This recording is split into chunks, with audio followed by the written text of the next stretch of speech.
일본 정부가 살상무기 수출 규제를 결국 풀었습니다. 전투기나 호위함, 또 미사일 같은 공격무기도 팔 수 있게 된 건데 전쟁 가능 국가로 움직임이 빨라질 수 있다는 우려가 나오고 있습니다. 도쿄 특파원 연결해서 관련 내용 들여다보겠습니다. 이승배 기자. 네, 도쿄입니다. 네, 일본은 지금껏 살상 능력 무기 수출이 금지됐었죠. 네, 맞습니다. 하지만 오늘 결정으로 빗장이 완전히 풀렸습니다. 일본 정부는 오늘 오전 가기와 국가안전보장회의를 열고 이 방위 장비 이전 3원칙과 운용 지침을 개정했습니다. 일본은 지금까지 수색과 구조, 운송, 감시, 지뢰 대응 등의 비전투 장비만 수출이 가능했습니다.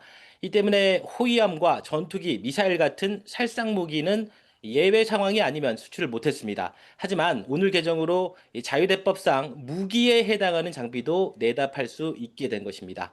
다만 무기 수출 대상은 장비 수출 협정에 서명한 국가로 제한을 했습니다. 현재는 미국과 영국, 호주 등 17개국이 대상인데 협상 중인 나라까지 포함하면 20개국까지 늘어날 것으로 보입니다. 전투를 벌이는 국가의 수출은 원칙적으로 불가능하지만 일본 안보에 필요성이 있다고 판단하는 경우에는 예외로 허용이 됩니다.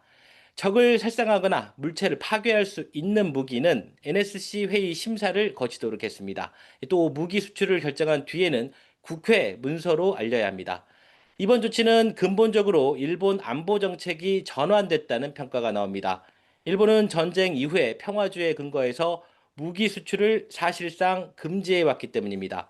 일각에서는 일본이 살상 무기 수출을 허용함으로써 평화 국가에서 전쟁 가능 국가로 움직임이 빨라지는 것 아니냐는 우려가 나옵니다. 분쟁을 조장하거나 지역 내 군비 경쟁을 부추길 수 있다는 목소리도 있습니다.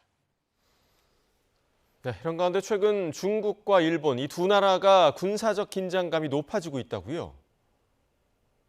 네, 맞습니다. 지난주 금요일이죠. 지난 17일에 일본 자위대 함정이 타이완 해협을 통과하면서 갈등이 촉발됐습니다. 미국과 필리핀이 합동 군사 훈련을 하는데 여기에 참여하기 위해서 그곳을 지나간 건데요.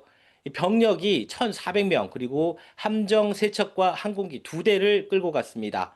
이 자위대는 지난 2021년부터 이 훈련에 참여해 왔는데요. 과거엔 훈련 상황을 지켜보는 수준이었지만 올해는 처음으로 전면적으로 참여를 했습니다. 일본, 중국 이틀 뒤에 최신의 구축함을 서태평양에 보내서 전투 대비 훈련을 하면서 맞불을 놨습니다. 중국이 항공모함까지 투입했다는 보도도 나왔습니다. 중국은 일본이 의도적으로 도발하고 있다면서 발끈하고 있습니다. 일본 군함이 지나간 지난 17일이 지난 1895년 시모노세키 조약 체결 날과 겹친다는 것입니다.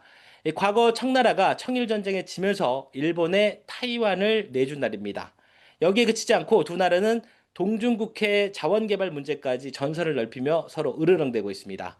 지난해 11월 다카시 총리의 대만 유사 발언 이후 중국의 경제보복 그리고 자위대원의 중국 대사관 침입 사건까지 이어지면서 이 양국 관계는 긴장감이 높아지고 있습니다. 지금까지 도쿄에서 YTN 이승배입니다.